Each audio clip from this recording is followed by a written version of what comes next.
Hi, today I want to share some thoughts with you on something called You Can't See You Walk. The late Jim Rohn, who was a great teacher, he inspired millions of people, he said the worst kind of arrogance is the arrogance of ignorance. That's like the picture I want to paint for you to hear this afternoon. There are certain doctors that I've noticed that they can spot what's wrong with a person by how they walk. Maybe they were tilting to one side or they had a little limp. But the person had no idea that they had a problem because they can't see how they walk. Over in the book of Proverbs, it says this, "Whoever loves discipline loves knowledge, but he who hates a reproof is stupid." It says, "A good man will obtain favor from the Lord, but he will condemn a man who despises evil. A man will not be established by wickedness, but the root of the righteous will not be moved. An excellent wife is the crown of her husband, but she who shames him is like rottenness in the bones." That's pretty radical, I think. Verse 5. "The thoughts of the righteous are just, but the counsels of the wicked are deceitful. The words of the wicked lie in wait for blood, but the mouth of the upright will deliver them." And it goes on to share how impactful it is when people choose not to live a life of integrity and of honor. A bit down in that storyline, it says, "The way of the fool," listen, "the way of the fool is right in his own eyes, but a wise man is he who listens to counsel." A wise person listens to the advice of people who know more than they do, not who think they know more, but who actually know more than they do. Verse 16 says, "A fool's anger is known at once, but a prudent man conceals dishonor."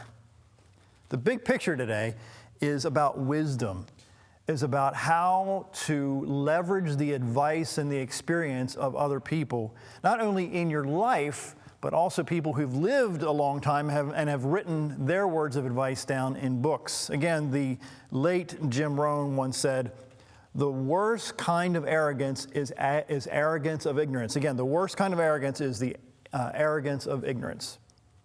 A guy named George Gordon Liddy, who was very famous about 30 years ago.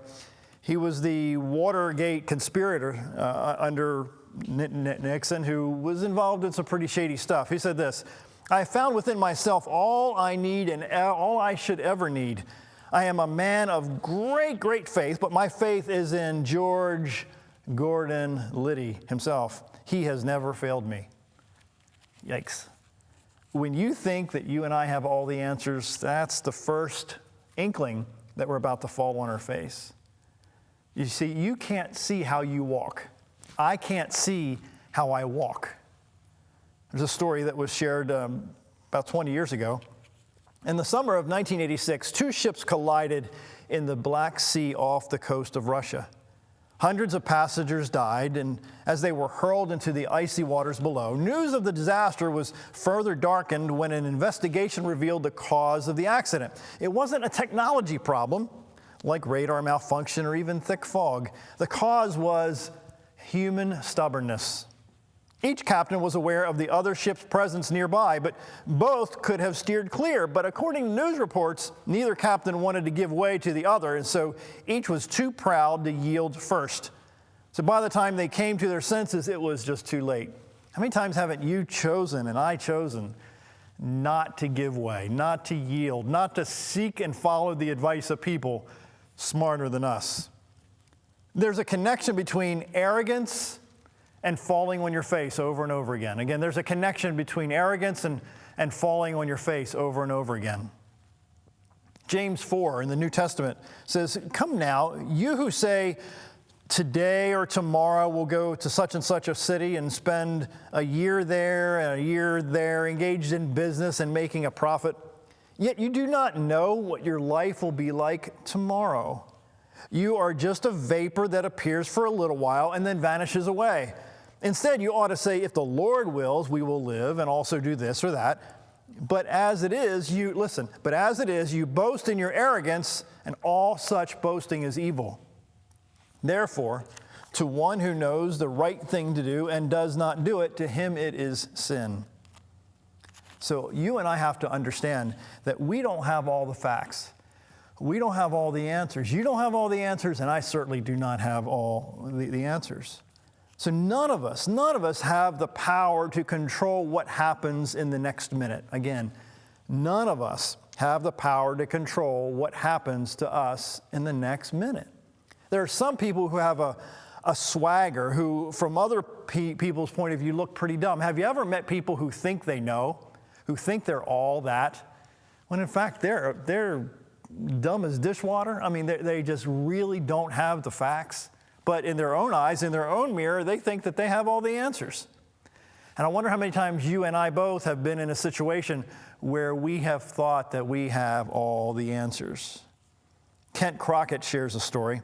He says, one of the guests on a late night talk show was a bodybuilder, and the host asked the weightlifter if he would show off his muscles to the audience. With a big grin on his face, the bodybuilder faced the audience and cameras and flexing his muscles. Boy, the host said, you sure do have muscles, but what do you use those muscles for? The bodybuilder didn't answer, but continued to flex and smile at the audience. Again, the host asked, what do you use those muscles for? Still grinning, you see, the muscle man remained silent and continued to show off. The answer was obvious. He didn't use his muscles, listen, he didn't use his muscles to do any useful work, but only to glorify himself.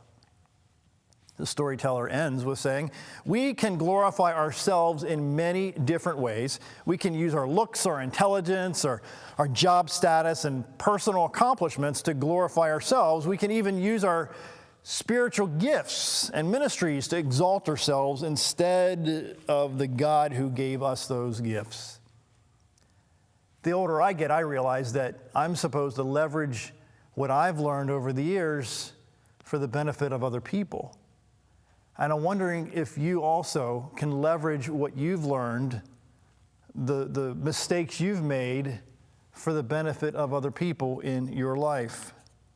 God wisely designed the human body, Guidepost magazine said one time. Again, God wisely designed the human body so that we can either look past our own situations and also to keep moving forward in ways that maybe we didn't think we could in the past. During a Sunday school class, a teacher told her children about the Pharisees and the tax collectors that were told in Luke chapter 18 in the Bible. She said that the Pharisee prayed, God, I thank you that I'm not like other people, while the tax collector said, God, be merciful to me, a sinner. So the teacher explained how the pious, self-righteous attitude of the Pharisee caused him to look down on this tax collector. Tax collectors in that culture were hated because they taxed the public more and pocketed that money in their own pockets. So at the end of the class, she asked one little boy to close in prayer. He prayed, God, I thank you that I'm not like that Pharisee. That was shared again by Kent Crockett some years back. I wonder how many times that you and I forget that we need people in our lives to point out our blind spots. Have you ever been driving in a car and other people around you saw that you're about to merge into another lane, but you didn't see the car because the car was in your blind spot, but everybody else around you saw that you were about to have an accident? This is what I'm talking about here today. We all have blind spots. And if we don't place people in our lives that can help us see our blind spots, then we're going to have a lot of accidents. We're going to have a lot of problems. We're going to be falling on our faces over and over again.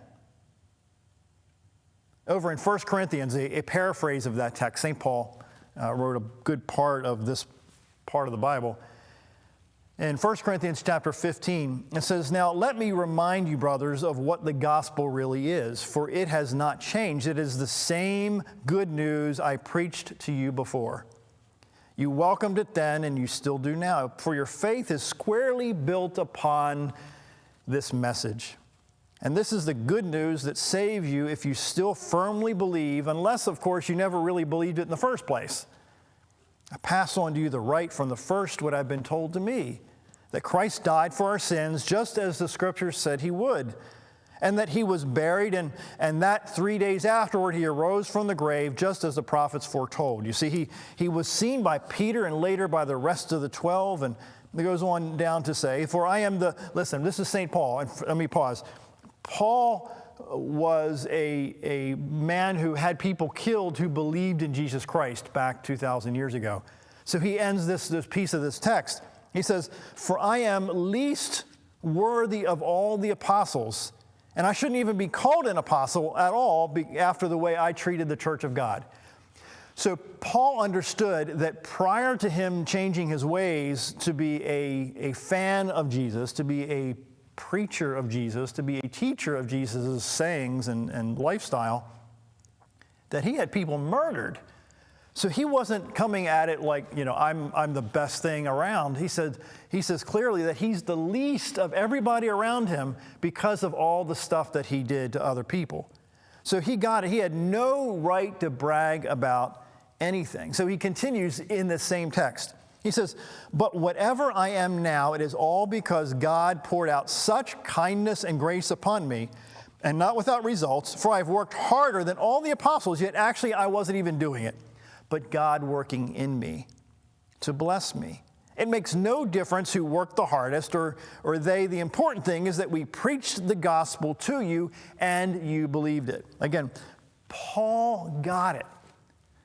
When people arrive at a certain place, when they think that they have achieved a certain amount of greatness and forget that they weren't always there, there's a good tendency that in a very short amount of time, they're going to fall on their face because they have forgotten where they came from. I don't want either of us to forget where we came from. Benjamin Franklin said one time, there is perhaps no one of our natural passions so hard to subdue as pride. Beat it down, stifle it, mortify it as much as one pleases, it is still alive.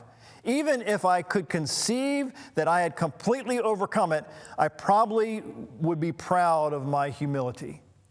Of course, he said that with tongue in cheek, but you and I have to understand that without a certain amount of deprecation, if you will, in our own lives, without a certain amount of humility in our own lives, then we're going to be pushing people away from us, because when people see that we're all that, then guess what's going to happen? They are not going to be attracted to us at all. Dave McPherson shares a story. He says a U.S. Air Force transport plane with its captain and 5 crew members was flying over Alaska in about 50 years ago, when they entered an unusually fierce snowstorm. The navigator contacted an air base only to be told that he had veered several hundred miles off course. Correct coordinates were given to the navigator, who continued to insist that his own calculations could not be that far off. Soon the plane ran low on fuel, and the 6 men decided to abandon the plane and parachute to safety, but because of the minus 70 degree Fahrenheit temperature and winds that gusted to 50 miles an hour, they were frozen within minutes of hitting the ground. A friend of mine was part of the rescue team that discovered and retrieved the bodies 3 days later. As a result of the navigator's pride, 5 other people went to their deaths. In the Bible, Proverbs 12 tells us that the way of a fool is right in his own eyes. But listen, he who heeds counsel is wise. The results may not be always so dramatic, but you and I have to understand that we need to seek advice and counsel from people who have been there and done that. There are some who have a habit of carrying themselves with an air that they're better than everybody else. I know you know them, I know them, that they think they're all that. The way to get around people that think they're all that is to remember that you aren't all that I'm not all that. I've long maintained that the distinction between professionals and amateurs is probably pretty light, meaning that there's a situation in our lives, in your life certainly, that when we come across people that are arrogant, maybe they just haven't understood what's really in the mirror, or they have forgotten how far they've come from, or who helped them on their way. How many times have you met people at work who forgot that the only way they got there was because of these other people that helped them get there? I want to always be reminded, and I have a tendency in my life to consistently thank people who have helped me get wherever I think I am these days. And I think for you too, it's a good idea to not forget the people who helped you get where you are right now. So St. Paul had that air about him before he got turned around. Paul was a very arrogant guy. Like I said before, he helped assassinate people. So he says in another part of the Bible, he kind of describes the way we should act. He said, love is patient. It says love is kind. It's not jealous. Listen to this one. Love does not brag and is not arrogant. It doesn't become egotistical. It doesn't seek its own and is not provoked. It doesn't take into account the wrong suffered. That's a tough one for some of us. It doesn't rejoice in unrighteousness, but rejoices in truth. It bears all things, believes all things, hopes all things, and endures all things. Love doesn't force itself on other people. It puts up with a lot of stuff. I don't know about you, but man, sometimes people come into your life and man, they challenge you, it stretches you in ways that you're really in agony because you just want to stay away from these people, but sometimes at work or sometimes in your own family, you don't have that option. Richard Ostella writes, the Christian life begins with the eyes, listen, facing downward and the lips saying, God have mercy on me, a sinner. There's a story in the New Testament about a young man who had a brother and a rich father, and the brother got tired of waiting around actually for dad to die to leave him an inheritance. So he decided to ask dad if he can have his inheritance now, and dad said okay. So the son took the inheritance and went out and blew it. It's a long story behind that. But eventually the boy came to his senses. The young man smelled the coffee, if you will, and he came back to dad expecting that the dad was going to just shove him to the side, but the dad didn't do it that way at all. Because I wonder too, if his dad had made some mistakes in the past, that he realized that, I've been there and done that, and I know what he's going through. So sometimes for you and I, it's a lot more difficult to judge other people when we have some stuff going on in our past that we're still struggling through. Craig Larson shares, he says, Paley, this bull has killed me.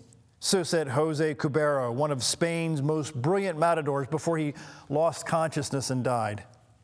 Only 21 years old, he had begun enjoying a spectacular career. However, in this 1958 bullfight, Jose made a tragic mistake. He thrust his sword a final time into a bleeding, delirious bull, which then collapsed. Considering the struggle finished, Jose turned to the crowd and acknowledged the applause. The bull, however, was not dead. It rose and lunged at the unsuspecting matador. Its horn pierced his back and punched his heart. Just then, we think we'd finished off pride. Just when we turn to accept the congratulations of the crowd, pride stabs us in the back. We should never consider pride dead before we are. I think sometimes you and I have had struggles in the past when we thought that we were all that. Maybe it was just for a minute. Maybe it was for a few seconds. But I can guarantee you that you and I are not all that. Where you are came from the pains and the lessons that we've leveraged from other people. C.H. Spurgeon shared, I'll say about 100 years ago, be not proud of race, of face, of place, or grace. Again, be not proud of race, face, place, or grace. Today I'm talking about arrogance. Today I'm talking about pride. I'm talking about sometimes you can't see the way you walk because of just how our bodies are built. We need people around us to help us see our blind spots. John Stott said, pride is the greatest enemy, and humility is your greatest friend. Again, pride is your greatest enemy, but humility is your greatest friend. How many wars have been started? How many countries have been overtaken by some very evil people because of pride? How many relationships have been broken in your life and my life because of pride, because of arrogance, because maybe the people involved did not surround themselves with people to help them see their blind spots? Thomas Torrance shares, the desire to lift up and exalt ourselves beyond our place as God's creatures lies in the heart of pride. Pride, some say, is a disease. It's a way that tears apart people and situations and families and workplaces. There's a story I read some time ago. It was originally shared in the 80s. It says, the story is told of two ducks and a frog who lived happily together in a farm pond. The best of friends, the three would amuse themselves and play together in their water hole. When the hot summer days came, however, the pond began to dry up, and as soon it was evident that they would have to move. But there was a little problem for the ducks, who could easily fly to another pond. But the frog was stuck. So it was decided that they would put a stick in the bill of each duck that the frog could hang on to his mouth, and they could fly over to another pond.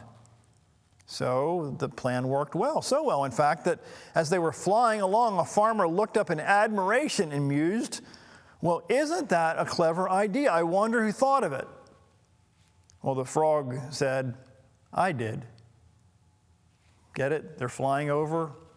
The frog is hanging onto the stick, and his pride wanted to brag, so he obviously fell to his death.